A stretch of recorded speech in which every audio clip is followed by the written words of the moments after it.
नमस्कार, आप देख रहे हैं श्री महाकाल लोक टीवी। मैं हूं आपके साथ आरती गहलोत। आइए नजर डालते हैं देश दुनिया की तमाम बड़ी खबरों पर। प्रधानमंत्री नरेंद्र मोदी ने हरियाणा के गुरुग्राम में द्वारका एक्सप्रेस वे समेत 144 सड़क परियोजनाओं का लोकार्पण और शिलान्यास। इस दौरान हरियाणा के मुख्यमंत्री मनोहर लाल और केंद्रीय मंत्री नितिन गडकरी मौजूद रहे। वहीं पीएम मोदी ने सभा को संबोधित करते हुए कहा कि आज से दिल्ली हरियाणा के बीच यातायात का अनुभव हमेशा के लिए बदल जाएगा। ये आधुनिक एक्सप्रेसवे केवल गाड़ियों में ही नहीं बल्कि दिल्ली एनसीआर के लोगों की जिंदगी में भी गियर गिफ्ट करने का काम करेगा।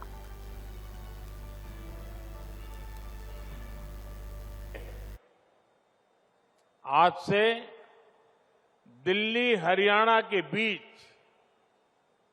यातायात का अनुभव हमेशा के लिए बदल जाएगा। ये आधुनिक एक्सप्रेसवे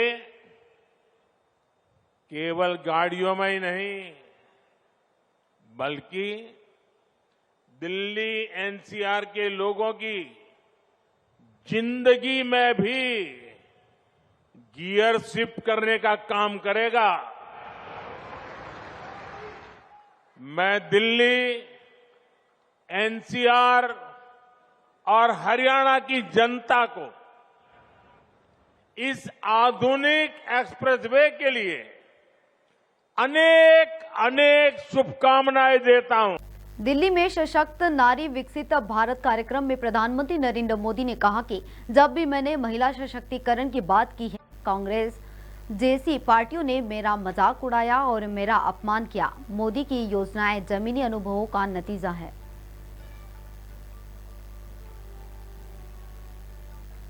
मैं पहला प्रधानमंत्री हूं जिसने कहा कि बेटी तो जगह देर से घर आती है शाम को तो मां बाप भाई सब पूछते कहां गई थी, क्यों देर हो गई। लेकिन ये दुर्भाग्य है कि कोई मां बाप अपने बेटा देर से आता है तो पूछता नहीं कि बेटा कहां गया था। क्यों? बेटे को भी तो पूछो। और ये बात मैंने लाल किले से उठाई थी और मैं आज देश की हर महिला, हर बहन, हर बेटी को ये बताना चाहता हूं। जब जब मैंने लाल किले से आपके सशक्तिकरण की बात की, दुर्भाग्य से कांग्रेस जैसे देश के राजनीतिक दल उन्होंने मेरा मजाक उड़ाया, मेरा अपमान किया। साथियों, मोदी की संवेदनाएं और मोदी की योजनाएं ये जमीन से जुड़े जीवन के अनुभवों से निकली है। बढ़ते अगली खबर की ओर। कांग्रेस के राष्ट्रीय अध्यक्ष मल्लिकार्जुन खड़गे ने दिल्ली में प्रेस कॉन्फ्रेंस कर बीजेपी पर तंज कसते हुए कहा कि भारी बहुमत लेकर बीजेपी का इरादा संविधान बदलने का है। देश को आजादी दिलाने में इनका कोई योगदान नहीं है।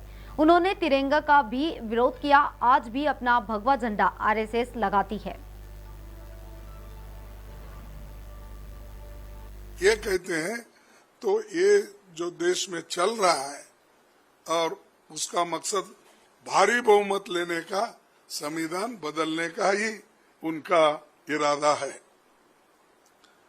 और दूसरी बात, संविधान बनाने में, देश को आजादी दिलाने में इनका कोई योगदान नहीं है। इन्होंने कभी कोशिश नहीं की। इन्होंने तिरंगा झंडा को भी अपोज किया। तिरंगा झंडे में जो अशोक चक्र है उसको अपोज किया और वो आज भी अपना भगवा झंडा आरएसएस लगाते, राष्ट्रीय झंडे को उतना महत्व नहीं देते। और मोदी जी हमेशा बाबा साहब अम्बेडकर की बात करते हैं, नमन करते हैं, सब करते हैं, लेकिन उनके उसूलों को वो नहीं मानते। अगर उसूलों को मानते तो उसको जिन जिन लोग ये बात कह रहे हैं जो लोग, उन लोगों को पार्टी से निकाले या उनके टिकट को बंद कर दे या उनको बोल दो आइंदा अगर आपने ऐसा किया मैं आपको पार्टी के बाहर निकालूंगा, ये सहन नहीं करूंगा। ये खासकर गरीबों के लिए बना हुआ संविधान है। सोशल जस्टिस ये संविधान में है और सोशल जस्टिस आप इसलिए नहीं चाहते कि मैं ये कहूंगा कि आप मनुवादी। उत्तर प्रदेश की राजधानी में केंद्रीय रक्षा मंत्री ने जनसभा को संबोधित करते हुए कहा कि विकास का जो कुछ भी काम लखनऊ में हुआ है उसका पूरा श्रेय उत्तर प्रदेश के मुख्यमंत्री योगी आदित्यनाथ पर जाता है। आज उत्तर प्रदेश विकास का आसमान छू रहा है। निसंकोच मैं कहना चाहता हूं मेरे साथियों, जो कुछ भी लखनऊ संसदीय निर्वाचन क्षेत्र में हुआ है, हमारे यशस्वी मुख्यमंत्री का पूरा सहयोग, पूरा वो न रहा हो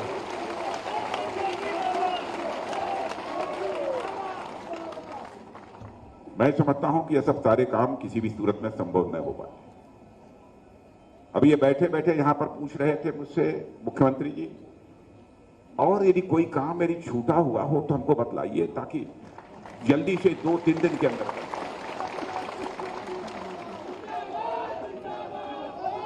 इसलिए जो कुछ भी काम यहां पर हुए हैं उसका श्रेय मैं नहीं लेना चाहता। इसका पूरा का पूरा श्रेय अपने उत्तर प्रदेश के यशस्वी मुख्यमंत्री श्रीमान योगी आदित्यनाथ जी को। प्रधानमंत्री नरेंद्र मोदी ने विकसित भारत विकसित उत्तर प्रदेश के निर्माण के लिए उत्तर प्रदेश को कई सौगात दी। इस दौरान शिक्षा, चिकित्सा, सुरक्षा, राष्ट्रीय राजमार्ग सहित विभिन्न बुनियादी इंफ्रास्ट्रक्चर से जुड़ी 3,666 करोड़ से अधिक लागत की परियोजनाओं का शिलान्यास किया। वहीं सभा को संबोधित करते हुए सीएम योगी ने कहा है कि लखनऊ में विकास का जो मॉडल आज हम सभी को देखने को मिल रहा है, अटल जी का जो सपना था उसे धरातल पर उतारने का कार्य माननीय रक्षा मंत्री ने किया है। लखनऊ में विकास का जो मॉडल आज हम सबको देखने को मिल रहा है, वास्तव में सदैव अटल जी की जो सपना था, जो संकल्पना थी, उसे अक्षरशः जमीनी धरातल पर उतारने का कार्य माननीय रक्षा मंत्री जी ने किया है। चाहे वह शहीद पथ कब बना था, जब सड़क परिवहन मंत्री भारत सरकार में थे, और आज किसान पथ एक नई सौगात लखनऊ वासियों को मिल रहा है। लखनऊ की जाम की समस्या का पूरा समाधान होने जा रहा है। लखनऊ वासियों, इसके लिए मैं आप सबको हृदय से बधाई देता हूं। इसके साथ ही लखनऊ विकास प्राधिकरण लखनऊ के अंदर एक ग्रीन कॉरिडोर बना रहा है, जो गोमती नदी के तट को लेते हुए और शहीद पथ को इसके साथ जोड़ेगा। लखनऊ सिटी की जाम की समस्या का समाधान इसके माध्यम से होगा। इसके फर्स्ट फेज का कार्य आज पूरा होने जा रहा है, जो माननीय रक्षा मंत्री जी, जो यहाँ के लोकप्रिय सांसद है, उनके कर कमलों से इसका भी लोकार्पण होने जा रहा है। यहाँ पे डीआरडीओ की मदद से रक्षा मंत्रालय ने जो लखनऊ में ब्रह्मोस मिसाइल का सेंटर बनाया है, उसका जो डेवलपमेंट और रिसर्च का सेंटर है, उसका यहाँ पे उद्घाटन का कार्यक्रम भी माननीय रक्षा मंत्री जी के द्वारा होने जा रहा है। ये हमारे युवाओं को नए स्टार्टअप स्थापित करने और इस फील्ड में कार्य करने के लिए एक नया अवसर प्रदान करेगा। हमारी टेक्निकल इंस्टीट्यूशन को उसके साथ जोड़ने का एक अवसर प्रदान करेगा। लखनऊ के सभी युवाओं को, जिन युवाओं को हम लोग सुविधाएं उपलब्ध करवा रहे हैं, खासतौर पर जिन युवाओं को हम लोगों ने टैबलेट और स्मार्टफोन उपलब्ध करवाए हैं, उन लोगों के एक अवसर होगा। ये सभी उनके लिए एक नया अवसर है। आज के इस अवसर पर लखनऊ में फॉरेंसिक रिसर्च इंस्टीट्यूट की उद्घाटन का कार्यक्रम भी, जिसमें हमने सत्र प्रारंभ कर लिया है। बात करते हैं राजधानी भोपाल की, जहां कुशाभाऊ ठाकरे सभागार में आयोजित कार्यक्रम में विभिन्न विभागों में चयनित प्रदेश के प्रतिभाशाली अभ्यर्थियों को सीएम मोहन यादव ने नियुक्ति पत्र प्रदान कर उन्हें शुभकामनाएं दी है। इस दौरान सभा को संबोधित करते हुए सीएम ने कहा है कि नए अधिकारियों कर्मचारियों की नियुक्ति प्रदेश की ऊंची उड़ान में सहायक सिद्ध होगी। नक्सली इलाकों में भी अपने प्राणों की चिंता न करते हुए कर्तव्य निर्वहन करने वाले वीरों के लिए सदैव गर्व की अनुभूति होती है। आज के दिन मुझे लगता है कि मेरा दिन सार्थक हो गया। अपने प्राणों की बाजी लगा करके नक्सलियों से मुकाबला करते हुए ये वीरों ने सच में रोमांच के साथ मुझे भी आज आनंद का क्षण दिया है और एहसास कराया है।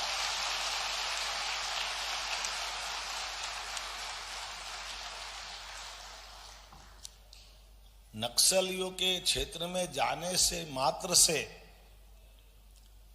वर्तमान की उनकी दुर्दांत जो गतिविधियां चलती थी और जिस ढंग से वो चुनौती दे दे करके पुराना रिकॉर्ड अभी तक अपन उनका देखते हैं, ऐसे कठिन माहौल में जहां सड़क नहीं है, बिजली नहीं है और तो ये हमारे संचार के साधन मोबाइल नेटवर्क भी वहां चले जाते हैं, ऐसे कठिन और इतना ही नहीं, जो इलाका है वो शुद्ध सघन वन वाला इलाका है, जब टाइगर फॉरेस्ट और क्या क्या है वहां पर। कोई जरूरी नहीं कि नक्सलवादी से ही मुकाबला होगा, सामने आपके चीता आ जाएगा, भालू आ जाएगा, कोई भी वन्य जीव आ जाएगा। इन सारी कठिनाइयों के बाद भी आपने अपनी ड्यूटी जो की है और ड्यूटी करके जो प्रमाण दिए, हमको आपके फीते लगाते हुए सदैव गर्व होगा। मुझे इस बात की प्रसन्नता है। बढ़ते अगली खबर की ओर। देहरादून में विभिन्न विभागों और पदों पर चयनित अभ्यर्थियों को नियुक्ति पत्र वितरण कार्यक्रम में उत्तराखंड के सीएम पुष्कर सिंह धामी ने कहा है कि हमने 2021 में खेल नीति के तहत अंतर्राष्ट्रीय और राष्ट्रीय खेलों में पदक विजेता खिलाड़ियों को आउट ऑफ टर्म नौकरी देने का वादा किया था। आज हम उस वादे को धरातल पर उतरते हुए देख रहे हैं। हमने 2021 में खेल नीति के तहत अंतर्राष्ट्रीय और राष्ट्रीय खेलों में जो हमारे पदक विजेता खिलाड़ी थे, उनको आउट ऑफ टर्न जो नौकरी देने का हमने वायदा किया था, आज उसको हम उस वायदे को धरातल पर उतरते हुए देख रहे हैं। इसके साथ ही हमने तय किया कि युवा जो है खेल की दुनिया में जो उत्तराखंड का नाम रोशन करेगा, उसकी भी हम हौसला अफजाई करेंगे, उनको सरकारी नौकरी देंगे। आप सभी जानते हैं कि ये बहुत लंबे समय से इसकी जरूरत भी थी और लंबे समय से हम सब महसूस करते थे कि इसको खिलाड़ियों के प्रोत्साहन के लिए इसको दिया जाए, और लेकिन पहले के समय में नहीं हो पाया। हो जाना चाहिए था, पहले हो जाता तो और सब लोगों को मौका मिल गया होता और पहले अवसर मिल गया होता। पहले के समय में इस प्रकार का एक वातावरण नहीं था कि खिलाड़ियों का उत्साहवर्धन किया जाए, बल्कि खिलाड़ियों को हमेशा टरकाने का काम, उनको हमेशा कहीं न कहीं टालने का काम हुआ है। और जो खिलाड़ियों की जो भावना थी, उसके साथ भी खिलवाड़ करने का काम, कुचेष्टा लगातार होती रही। हमने राजस्थान के सीएम भजनलाल शर्मा अयोध्या पहुंचे। इस दौरान मीडिया के सवालों पर भजनलाल ने कहा है कि मुझे अयोध्या शहर पहुंचकर खुशी हो रही है, मैं अभिभूत महसूस कर रहा हूं। मैं प्रधानमंत्री नरेंद्र मोदी को धन्यवाद देता हूं कि रामलला का इतना भव्य मंदिर बना है। राम हमारे रोम रोम में बसे हैं। मन आज प्रसन्न हो गया, मन आज प्रसन्न हो गया। इस अयोध्या नगरी में आकर के मन प्रसन्न हुआ है कि इससे पहले जब कभी भी दर्शन किए थे, रामलला के तो टेंट में किए थे, अब दिव्य और भव्य मंदिर में दर्शन करने वाले हैं। निश्चित रूप से अपने आप को अभिभूत मान रहे हैं कि इतना बड़ा काम हुआ है और हम रामलला के दर्शन एक बहुत दिव्य और भव्य मंदिर में कर पाएंगे। मैं देश के यशस्वी प्रधानमंत्री नरेंद्र मोदी जी को बहुत बहुत धन्यवाद और साधुवाद देना चाहता हूं कि उन्होंने इस देश नहीं, दुनिया के सबसे बड़े इस सांस्कृतिक महत्व वाले केंद्र को इतना विशाल रामलला का मंदिर बनके तैयार हुआ है। यही नहीं, राम हमारे रोम रोम में बसते हैं, राम हमारे आस्था के। दिल्ली के सीएम अरविंद केजरीवाल ने पंजाब में लोकसभा चुनाव को लेकर जनसभा को संबोधित किया। इस दौरान केजरीवाल ने लोगों से आम आदमी पार्टी को वोट देने की अपील की है। साथ ही केजरीवाल ने कहा है कि आज भी आपने संसद में पंजाब के 13 सांसद भेजे हुए हैं, लेकिन किसी की आवाज पंजाब की जनता के लिए आती है। आपके 13 सांसद को जिताकर संसद में भेजने पर पंजाब के लोगों की आवाज उठेगी। मैं आपसे पूछना चाहता हूं, आज भी 13 सांसद, पंजाब ने 13 सांसद 13 एमपी भेजे हुए लोकसभा के अंदर, किसी की आवाज आती है? कोई सुनाई देता है? पता चलता है कि 13 सांसद भेजे हुए उन पार्टियों के क्या करते हैं वो? जब आपके 8,000 करोड़ रोके केंद्र सरकार ने, वो 13 सांसद कहां थे? ये तो अब अकेले रिंकू की आवाज दिखाई देती है जलंधर से पिछले 1 साल से, जब से रिंकू लड़के जीत के गया। बाकी 12 कहां हैं? पंजाब के लिए कभी लड़ते हुए क्यों नहीं थे? जब 26 जनवरी को पंजाब की झांकी रोकी गई, तब ये 12 सांसद कहां थे? दूसरी पार्टियों वाले क्या कर रहे थे? ये मटर गश्ती कर रहे थे, कुछ नहीं करते, पंजाब की कभी आवाज नहीं उठाते। आप अगर 13 सांसद आम आदमी पार्टी के जिता के भेजोगे, ये 13 के 13 लोकसभा में भी आवाज उठाएंगे। और अगर आपका कोई काम रुकेगा, अगर रूरल डेवलपमेंट फंड का रुकेगा, तो उस मंत्री के घर जाके, उसके दफ्तर के अंदर जाके बैठ जाएंगे, हटेंगे नहीं जब तक आपके पैसे रिलीज नहीं होंगे। एमपी तो किसी भी मंत्री के घर जा सकता है, एमपी तो किसी भी मंत्री के कमरे में जा सकता है। तो अगर आपने 13 एमपी आम आदमी पार्टी के जिता दिए, ये 13 के 13 इनकी नाक में दम कर देंगे। और ये 13 नहीं होंगे, 13 आप जिताओगे, 4 दिल्ली से आएंगे, कुरुक्षेत्र से भी हम जीत रहे हैं, गुजरात से भी जीत रहे हैं, असम से भी 20 एमएलए, 20 एमपी हमारे हो जाएंगे लोकसभा के अंदर, और 10 राज्यसभा, 30 एमपी अगर हमारे हो गए तो हमारी ताकत बनेगी। हम लोकसभा के अंदर हिमाचल प्रदेश के सीएम सुखविंदर सिंह सुक्खू सरकार गांव के द्वारा कार्यक्रम तहत भटियात विधानसभा के चुवावड़ी पहुंचे। यहाँ सीएम ने लोगों की समस्याओं को सुनकर उनका मौके पर ही निपटारा किया। इस दौरान सीएम ने करोड़ों रुपए के विकास कार्यों का उद्घाटन और शिलान्यास किया है। इस दौरान सीएम सुक्खू ने कहा है कि हिमाचल में इतिहास की सबसे बड़ी आपदा आई है। प्रभावितों को मदद की जरूरत थी, लेकिन केंद्र सरकार ने हमारी मदद नहीं की। तब प्रदेश के छोटे छोटे बच्चे मदद के लिए आगे आए और अपनी गुल्लक फोड़कर राहत कार्य के लिए पैसे दिए। मैं हिमाचल की जनता का धन्यवाद करता हूं, उन प्यारे प्यारे बच्चों का धन्यवाद करता हूं जहां केंद्र सरकार ने हमारी कोई मदद नहीं की। छोटे छोटे बच्चे अपने गुल्लक लेकर हमें दान दिया और तकरीबन 250 करोड़ रुपया हमें दान के रूप में मिला। यह ऐतिहासिक दान है। कई लोगों ने अपनी एफडी तोड़ के हमारा ऐतिहासिक दान दिया। हमने इन सब बातों को, उनके प्यार को, गुल्लक में दान कोई बड़ा नहीं होता, लेकिन उनकी भावना उसमें इतनी ज्यादा थी जिसने हमें और मजबूत किया कि इन 16,000 आपदा प्रभावित परिवारों की मदद करनी है। कि भारतीय जनता पार्टी ने किसी न किसी तरह से इस सरकार को गिराने का षड्यंत्र रचा।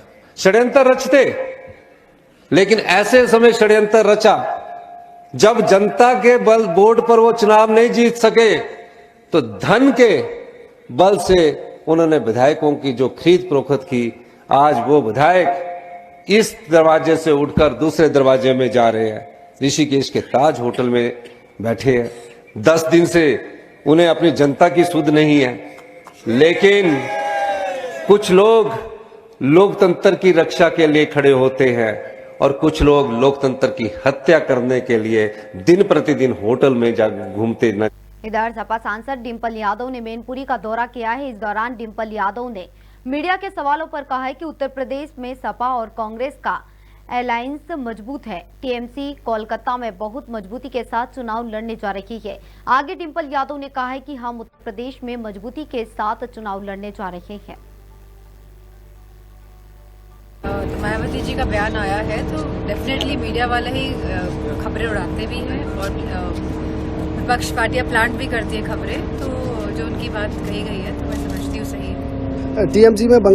टीएमसी भी बंगाल में अकेले चुनाव लड़ रही है और यूपी में सपा कांग्रेस अलायंस को कितना मजबूत समझ रही हैं आप इस समय? सपा कांग्रेस का अलायंस तो मजबूत है और टीएमसी जो है, जो बात चाह रही थी, जिस कंडीशन में अलायंस से वो जो बात उनकी नहीं बनी है, तो मैं समझती हूँ कि टीएमसी बहुत मजबूती के साथ चुनाव लड़ने जा रही है कलकत्ता में। मोदी जी आचार संहिता लागू होने से पहले ही किसी भी अन्य राजनीतिक दल की तुलना में प्रचार प्रसार शुरू कर चुके हैं, जबकि दूसरे दल अभी शिथिल हैं। यूपी से लेकर दक्षिण तक वो लगातार प्रचार प्रसार में। कैसे देख रही हैं उनके इस प्रचार प्रसार?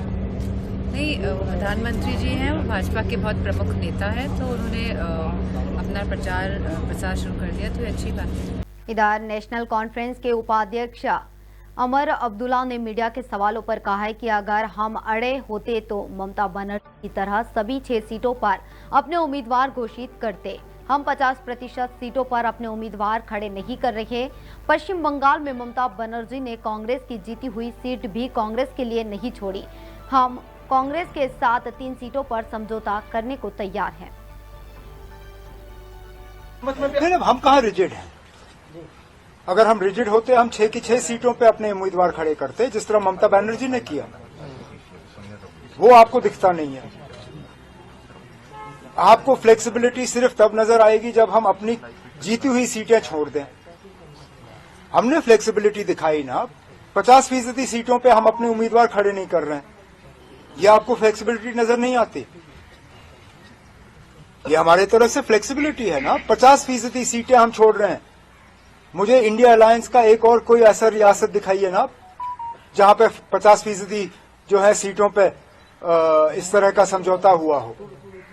6 सीटों में से 3 सीटों पे हमने कहा है कि हम अपने उम्मीदवार खड़े नहीं करेंगे। ये आपको रिजिडिटी नजर आती है? इसमें कहां की रिजिडिटी है?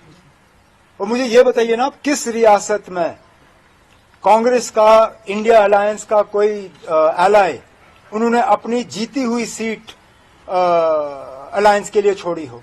बताइए मुझे। वेस्ट बंगाल में तो ममता बनर्जी ने कांग्रेस की जीती हुई सीट कांग्रेस के लिए नहीं छोड़ी। दूसरी सीटों का तो सवाल ही पैदा नहीं होता। हम 3 सीटों पे जो है कांग्रेस के साथ समझौता करने के लिए तैयार हैं, और आप कहते हो कि रिजिडिटी नहीं होनी चाहिए। ये कहां की रिजिडिटी है? 50% ना। मुझे और मैं कोई कह रहा हूं, आप मुझे कोई और रियासत दिखाइए जहां पे 50% कांग्रेस ये कह रही है कि हम जान देना चाहते थे पीडीपी को, लेकिन क्योंकि वो कौन होते हैं?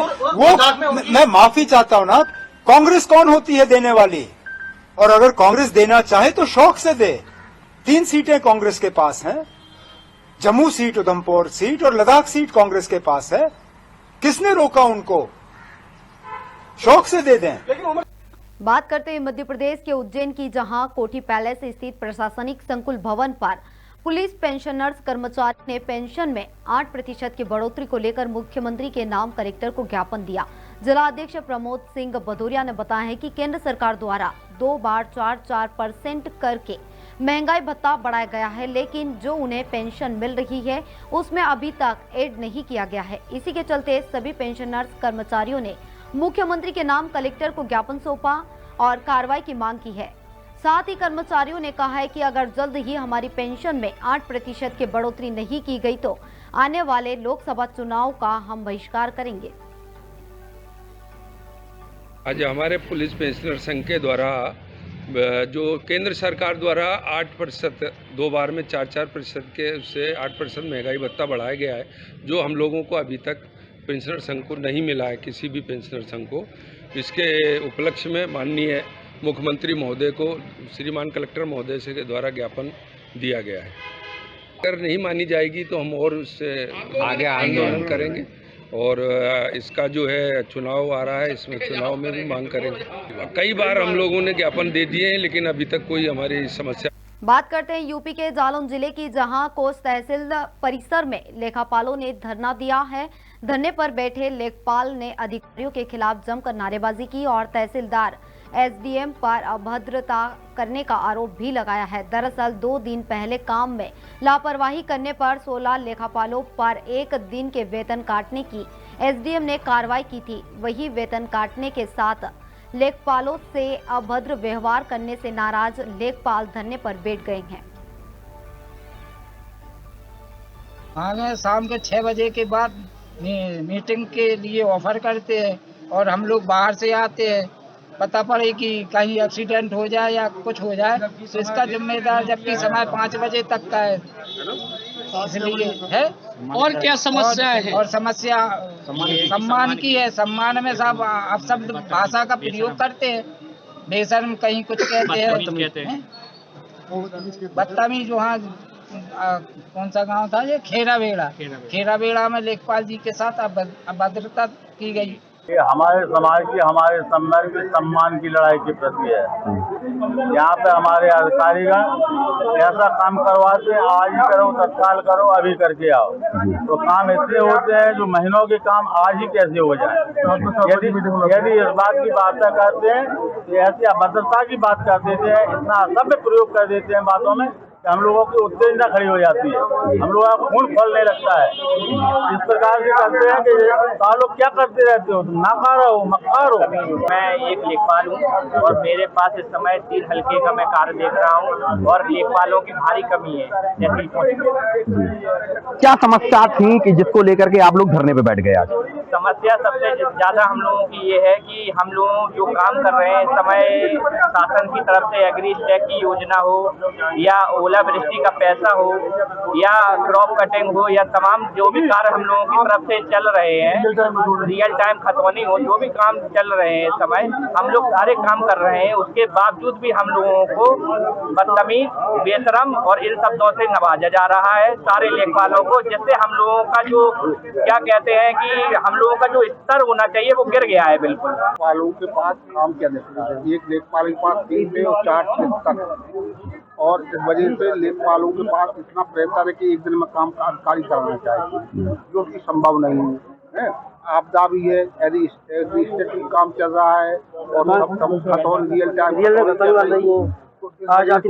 को इतनी कार्य की अधिकता होने के बाद क्रॉप कटिंग है, ऑनलाइन क्रॉप कटिंग है।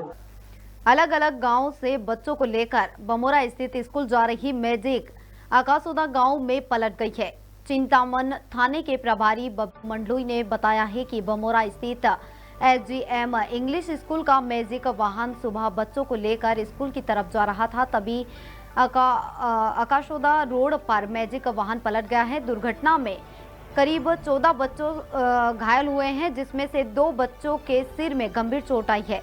सूचना मिलने पर पुलिस घटनास्थल पर पहुंची। तब तक अधिकांश बच्चों के परिजन उन्हें अस्पताल ले कर जा चुके थे। फिलहाल पुलिस मामले की जांच कर रही है।